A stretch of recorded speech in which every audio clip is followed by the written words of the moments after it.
Good morning, student. Today's lecture number 31, Unit 3, Elastic Constant. Topic, Theory on Punching Shear, Shear Strain and Modulus of Rigidity.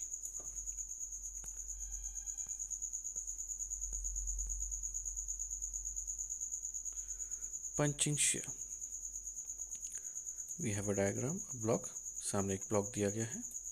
इस block में हमें hole करना है. Okay, we have to punch the hole. तो हम workshop में क्या करते हैं, मेटल पीस लेते हैं, पंच लेते हैं, उसको किससे, हैमर से किसी से स्ट्राइक करते हैं. पंच करने से पहले हम पंच उस मेटल पे रख के हैमर से स्ट्राइक करते हैं. अब होल जब हम स्ट्राइक करते हैं तो पहले शुरुआत में मार्किंग होती है. मार्क होने के बाद धीरे धीरे धीरे होल गिरता है. एकदम से होल नहीं बनता है. क्यों नहीं बनता होल? क्योंकि मेटल का शेयर रेजिस्टेंस होता है.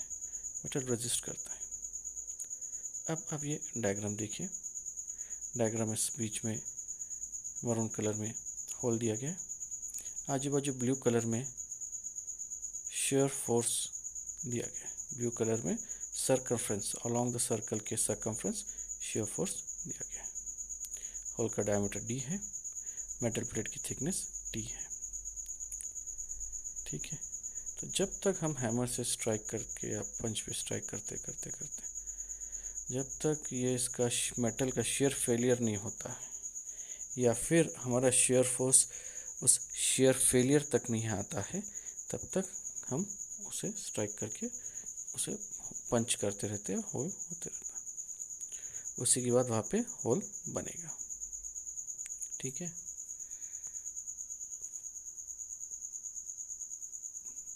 So define punching shear. When the punch generated into the plate, their circumference of the punch encounters shear resistance from the plate is called as punching shear. तो यहाँ पे वही है कि जब हम पंच करते हैं तो सर्कमफ्रेंस पे शेयर रेजिस्टेंस होता है, तो इसे पंचिंग शेयर कहते हैं. इसे पंचिंग शेयर कहते हैं.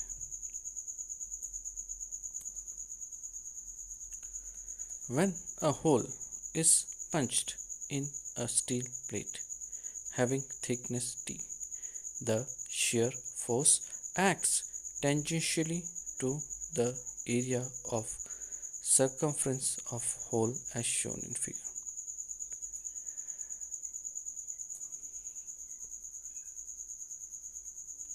In such case, Q is equal to P divided by area is equal to P divided by pi dt. अब यहाँ पे पंचिंग शेयर जो है या शेयर स्ट्रेस यहाँ पे जो डेवलप होता है क्या होगा, shear force divided by area. Shear force divided by area. अब एरिया हम कौन सा लेंगे, होल के अंदर जो सर्कमफ्रेंस एरिया है वो लेंगे. सर्कमफ्रेंस की एरिया यानी सर्कमफ्रेंस हो गया पाई डी यानी कंप्लीट सर्कमफ्रेंस इनटू टी यानी थिकनेस. तो ये बन गई उसके होल के अंदर की एरिया. क्योंकि जहाँ होल गिराना है वही तो रेजिस्टेंस होगा, पंच का रेजिस्टेंस. ठीक है. तो जहाँ रेजिस्टेंस होगा तो जहाँ शेयर रेजिस्टेंस होगा that is would be your shear force required. Shear force required. ठीक है. So where P is equal to shear force, Q is equal to shear stress of the material at failure, D diameter of hole, T thickness of plate, pi d circumference of hole.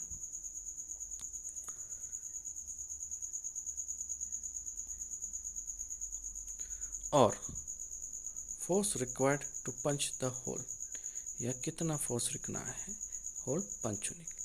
तो force required P is equal to circumference of the hole यानी hole का circumference area of the hole जो अभी हमने पहले देखा है, into shear stress of material at failure. Shear stress of material at failure.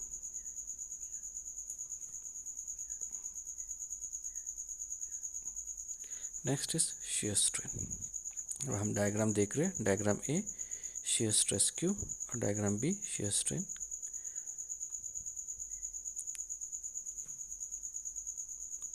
यहाँ पे आप देख रहे हैं डायग्राम ए में फोर्स एक ब्लॉक है PQRS, ओके, और इसको फोर्स अप्लाइड हुआ है, शेयर फोर्स P और P, नीचे और ऊपर आप देखेंगे। अब डायग्राम बी में देखिए क्या हो रहा है, इसमें S और R ये ऊपर का जो है ये डिफॉर्म हो गया है, ये डिफॉर्म हो गया। S का पोजीशन S1 पे गया, R का पोजीशन R1 पे गया, तो ये मेटल डिफॉर्म हो गया S1 R1, ठीक है, S1 R1। तो यहाँ पे S ये पॉइंट एक राइट एंगल है और R भी एक पॉइंट राइट एंगल है, तो यहाँ पे ये राइट एंगल नहीं रहा है, ये डिफॉर्म हो गया है। आप अगर देखेंगे मेजर एंगल PSR ये परपेंडिकुलर था पहले, लेकिन अब परपेंडिकुलर नहीं रहा है, वो डिफॉर्म हो गया है, ठीक है। तो ओरिजिनल जो PS था और नया जो पोजीशन बना PS1, इन दोनों के बीच में एंगल आ गया, एंगल आ गया है, एंगल फाई से हमने यहाँ पे मेंशन किया, एंगल फाई से हमने मेंशन किया।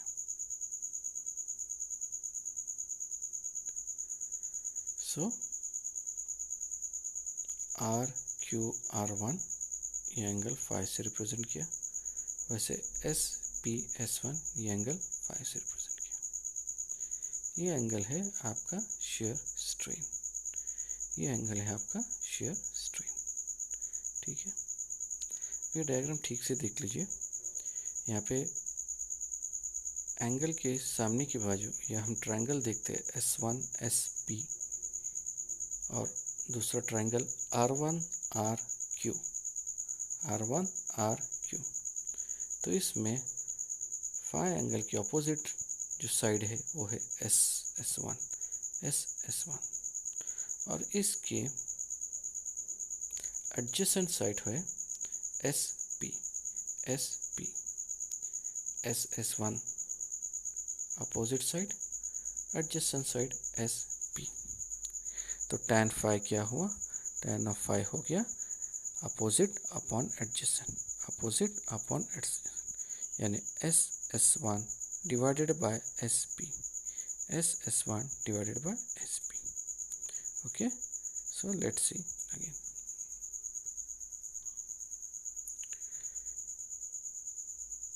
Shear strain. Consider a block PQRS which is fixed at the base PQ, acted upon by two equal and opposite tangential force P as shown in figure। हमने ऊपर figure में देखा है। Due to applied force P, shear stress Q is developed and the block either tends to slide over the other body or to shear from other part across section XX, okay। So shear stress develop होता है, तो body एक ऊपर की body नीचे की body एक दूसरे से स्लाइड होने की कोशिश होती है टेंजेंशियल फोर्स अप्लाई करने के बाद।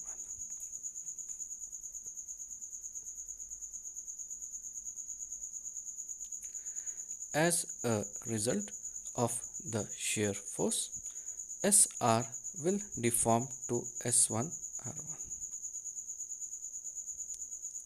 okay। So S1 की डायमेंशन चेंज हो जाएंगी जैसे हमने पहले देखा है, ठीक है। SR जो है वो नया पोजीशन लेगा, ऊपर का जो साइड है S1 R1, such that S1 is equal to R1।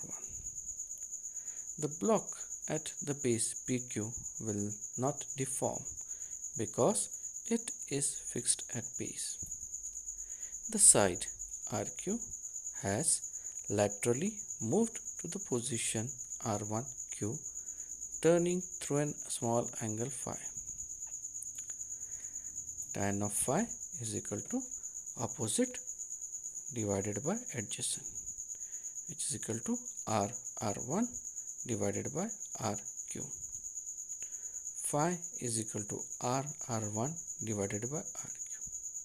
अब यहाँ पे देखिए, पहले tan phi था, अब phi लिया, क्योंकि ये जो डिस्प्लेसमेंट बहुत स्मॉल है, it's very small, so very small means very small, so tan of phi negligible, तो उसे हमने phi कर दिया.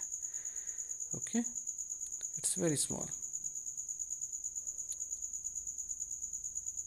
Okay, so we made it phi is equal to R1 divided by RQ. Shear strain is defined as the change in right angle. Hence, shear strain क्या define करता है? Change in right angle. मैंने आपको पहले ही बताया angle कहाँ बन रहा है, ऊपर S और R में एंगल बन रहा है, परपेंडिकुलर था, राइट एंगल में चेंज हुआ है. ठीक है, hence shear strain phi is equal to R1 divided by RQ. R1 divided by RQ.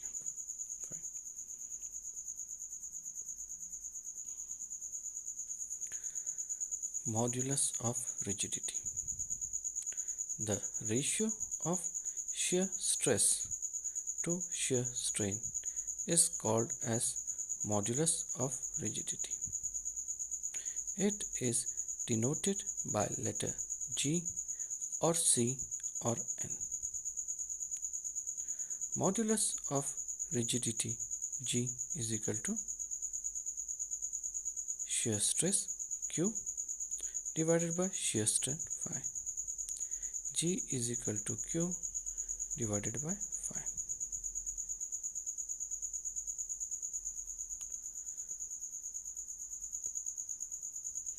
That is for the day. Thank you, student. Thank you.